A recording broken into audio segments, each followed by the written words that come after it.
The Case of the Missing Garden Gnome. In the quiet town of Fairville, there were two curious kids named Amy and Jack. They loved solving mysteries and were known as the junior detectives. They had solved several minor mysteries around their town, but nothing had prepared them for the bizarre case they were about to encounter. One sunny morning, Amy received a distressed call from Mrs. Hopkins, the elderly lady living 2 houses down. She was upset because her favorite garden gnome, a ceramic statue named Gerald, had mysteriously disappeared overnight. "It's just a garden gnome, Mrs. Hopkins," Amy tried to console her, but Mrs. Hopkins was adamant. "Gerald was special. He was a gift from my late husband," she explained, tears welling up in her eyes. Moved by Mrs. Hopkins' emotional plea, Amy and Jack decided to take up the case.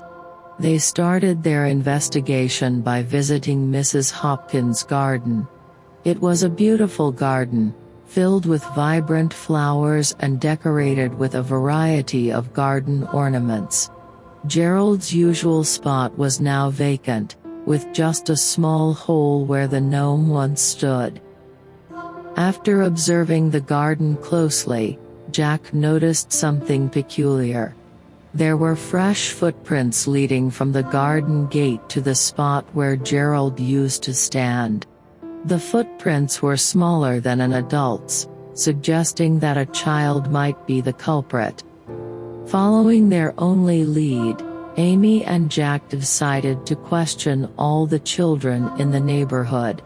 They interviewed each child and asked about their whereabouts the previous night. Unfortunately, this didn't yield any significant results. Feeling a bit discouraged, they decided to take a break and sat down in the park. As they were discussing the case, a group of children playing nearby caught their attention. One of them, a little boy named Toby, seemed particularly interested in the conversation. When they asked Toby about the missing gnome, he turned red and began to stammer.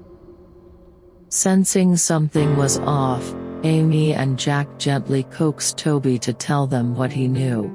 After a few moments, Toby confessed that he had taken Gerald. He explained that he wanted to have a garden gnome for his newly made garden at home, but he couldn't afford one. Amy and Jack were relieved to have solved the mystery. They explained to Toby the importance of asking for permission and respecting others' properties. Toby apologized and promised to return Gerald immediately. By evening, Gerald was back in his spot, bringing a smile to Mrs. Hopkins' face.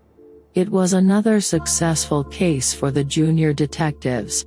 They realized that their work was not just about solving mysteries but also about helping their community understand and respect each other better. The next day, Amy and Jack received another call.